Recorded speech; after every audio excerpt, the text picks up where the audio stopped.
Olá, meus alunos! Então, vamos para mais uma videoaula. Eu vou trazer aqui para vocês agora uma explicação melhor sobre análise sintática, que muitos alunos ficaram com dúvida, ok? Então, eu vou separar os termos, né, para facilitar melhor o entendimento. Eu vou compartilhar, então, a tela com vocês.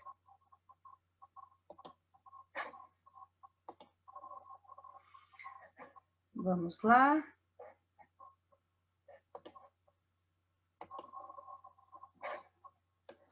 Puxar minha imagem ali para cima, né? Então, vamos lá. Análise sintática, né? Em orações em período simples, né? Então, o que é a sintaxe? Nós vimos nossa aula já, mas só para relembrar. É a parte da gramática que estuda as relações entre si, entre as palavras dentro de uma frase. Porque nós vimos análise morfológica, né, a morfologia, que estuda as classes de palavras. Inclusive, eu coloquei alguns joguinhos para vocês. E a sintaxe é a parte que estuda a relação que essas palavras têm entre si dentro de uma oração, ok?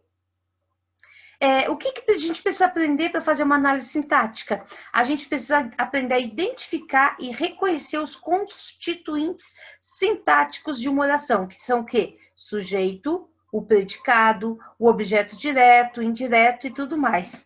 E interpretar o sentido que eles estão tendo naquele contexto, certo?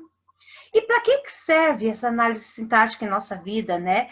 Ela ajuda a gente a compreender melhor as possibilidades de estruturação de uma frase em nosso idioma. E com isso a gente vai começar a também elaborar frases melhores e escrever melhor também, ok?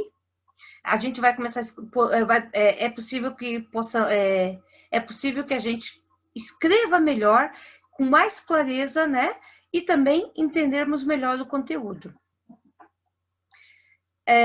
Então, como eu falei, né, a gente vai escrever melhor. Vamos ver este caso aqui. Deixa eu puxar a imagem aqui para baixo, né?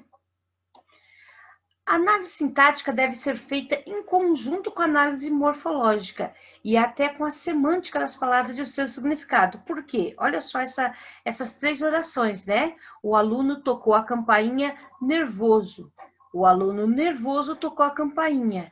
O aluno tocou nervoso a campainha. Em todas essas três orações, nós temos o adjetivo nervoso. Em todos os casos, nós temos a palavra nervoso está funcionando como um adjetivo. Lembra que eu falei da função? A função é igual, é aquilo que ela está desempenhando naquele momento. Por exemplo, eu sou militar. Antes de ser professora, eu tinha uma outra função. Eu era revisora, certo? Aí agora eu vim para o colégio militar e eu sou professora, então é a função que a pessoa desempenha. Da mesma forma, as palavras numa oração, elas desempenham uma certa função. Então, nesse caso aqui, o adjetivo nervoso vai estar se referindo, ele possui uma função, está se referindo ao aluno, né? Em todos eles, né? A palavra nervoso, ou seja, o adjetivo nervoso se refere ao aluno, mas em cada caso ela vai ter uma função sintática diferente, e nós vamos ver isso agora, ok? Bom, olha só, nervoso, adjetivo, de acordo com a análise morfológica. Nervoso, no primeiro caso, é um adjunto adnominal, está se referindo à palavra aluno, certo? Nervoso 2, ali no segundo exemplo, é um aposto explicativo, está explicando a atual situação do aluno, né? No momento em que ele tocou a campainha. E no caso 3, o aluno tocou nervoso, ele é um adjunto adverbial, porque é o modo como ele tocou a campainha. Em todos os casos, a gente compreende o significado, mas quando a gente tem conhecimento da análise sintática e também da morfológica, a gente consegue escrever com mais clareza, né? Não basta entender, tem que entender exatamente aquilo que o interlocutor quis dizer. Então, essa segunda parte, né, é o que a gente chama de análise sintática. Vocês lembram aquelas frases com as flores, aquelas flores da outra aula, né? As flores são belo presente. Nós temos o quê? as flores funcionando como sujeito simples. Toda mulher aprecia ganhar flores. Nós temos as flores funcionando como objeto direto, que completa o sentido do verbo transitivo direto. Gostamos do perfume das flores. Nós temos das flores funcionando como complemento nominal, porque completa o sentido de um substantivo, que é o perfume. Patrícia gosta muito de flores. Agora nós temos a palavra, o termo funcionando como objeto indireto, que completa o sentido de um verbo indireto, transitivo indireto. Nem tudo são flores. Agora nós temos esse termo está funcionando como predicativo do sujeito, pois revela características a que o sujeito se refere e se liga por um verbo de ligação, que é o são, né? Flores, por que sois tão belas? Agora nós temos um vocativo, né? Um chamamento, porque eu estou falando com as flores. Bom, a gramática tradicional convencionou que os termos da oração são classificados em essenciais, que é o sujeito e o predicado, integrantes, que é complemento verbal, nominal, agente da passiva, acessórios, que é o adjunto adnominal, adjunto adverbial e aposto, e o vocativo, que é um termo isolado, ok? Então, aqui está um esqueminha, né, para facilitar o entendimento, né? Então, termos essenciais, sujeito e predicado. Os integrantes, complemento verbal, que pode ser um objeto direto ou um objeto indireto, complemento nominal e agente da passiva. E os acessórios, que é um adjunto adnominal, adjunto adverbial e o aposto, ok? Agora, vamos ver primeiramente, então, os termos essenciais da oração. No caso, sujeito. Então, ele é o termo que pratica ação, que sofre ação, e sobre o qual a gente está falando na oração. Por exemplo, Amanda estuda muito. Quem é que está estudando? A Amanda. Quem é que está sofrendo? De quem a gente está falando? Da Amanda, certo? João foi maltratado. João, nesse caso, ele está sofrendo a ação de ser maltratado. Então, ele é o sujeito, né? Manuel é um ótimo aluno, né? De quem que a gente está falando? A gente está falando do Manuel, por isso, Manuel é o sujeito. Então, o sujeito é o termo com quem, normalmente, o verbo de ligação concorda em número, plural e singular, né? E pessoa, masculino e feminino, em alguns casos, neutro. E o núcleo do sujeito, quando o sujeito é formado por mais de uma palavra, sempre tem uma de maior importância semântica, né? E ele é o quê? Ele se chama núcleo. Como aqui, os novos moradores do bairro adoraram a iniciativa. O sujeito, os novos moradores do bairro, certo? Então, nós temos o núcleo, que é moradores. Todos os outros, eles vão se referir a moradores. Então, nós temos complemento adnominal, que é o e os novos, né? Que se refere aos moradores, e do bairro, que é um complemento nominal e se refere também a moradores. E aqui está um bom exemplo para quem tinha dúvida com relação a... Eu ainda vou fazer um vídeo sobre isso, ok? Sobre a diferença do adjunto adnominal para o complemento nominal, né? Então, aqui nós temos nessa oração, dentro do sujeito, apenas dentro do sujeito, né? Esquecendo a parte do predicado, nós temos tanto o adjunto adnominal, que está se referindo ao núcleo do sujeito, como o complemento, que está, de certa forma, especificando o núcleo do sujeito, né? Ele pertence, né, do bairro, ele dá a interpretação de pertencimento a quem os moradores pertencem ao bairro, são os moradores do bairro. A gente vai detalhar isso melhor numa aula específica. Então, os tipos de sujeito eu vou deixar aqui, mas vocês vão verificar depois no PowerPoint que eu vou passar para vocês, né? Depois para vocês olharem com calma. Eu não vou detalhar cada um, ok? Vocês já estudaram no ano passado e isso aí é só uma revisãozinha, né? Então, não vou entrar em detalhe em cada um. Mas essa é a classificação: simples, composto, oculto, indeterminado ou inexistente. Né? Esses são os determinados. Eles também são conhecidos como determinados. Tanto simples como os compostos, como os ocultos, eles são possíveis de ser determinados. Mesmo estando oculto, a gente consegue determinar por causa do pronome a quem ele se refere. Ele está escondido pelo verbo. Agora, esses outros dois, desculpa, pulou. Esses outros dois, né? Eles não são determinados, né? Não é possível a gente determinar esses outros dois, o indeterminado e o inexistente. E a gente tem ainda, né, o sujeito agente, que é quando ele realiza uma ação, como o Atlântico banha o nosso litoral. O Atlântico está realizando a ação de banhar. E o paciente, que é aquele que recebe uma ação. E no português a gente fala sofre. Então, quando a gente fala em sujeito paciente, é o sujeito que sofre a ação, não é porque ele está com dor, não, negativo, né? É porque ele está recebendo a ação, ok? Então, por exemplo, o nosso litoral é banhado pelo Atlântico, certo? Então, quem é banhado pelo Atlântico é o nosso litoral, certo? Então, nesse caso, é a mesma intenção. O Atlântico é o mesmo sentido, né? O Atlântico banha nosso litoral. Só que aqui eu estou dizendo de uma forma e aqui de outra forma. Nesse jeito que eu falo, eu vou ter um sujeito. Nesse jeito que eu falo, eu vou ter um outro sujeito que é o nosso litoral. Então, aqui é um sujeito paciente, porque é ele que está recebendo a ação de ser banhado. É ele que é banhado pelo Atlântico, ok? Então, para descobrir o sujeito, é necessário que você faça uma pergunta ao verbo. A quem ele se refere? Então, vamos voltar aqui, né? Quem banha o nosso litoral? O Atlântico, certo? Quem, no segundo caso aqui, né? Quem é banhado pelo Atlântico?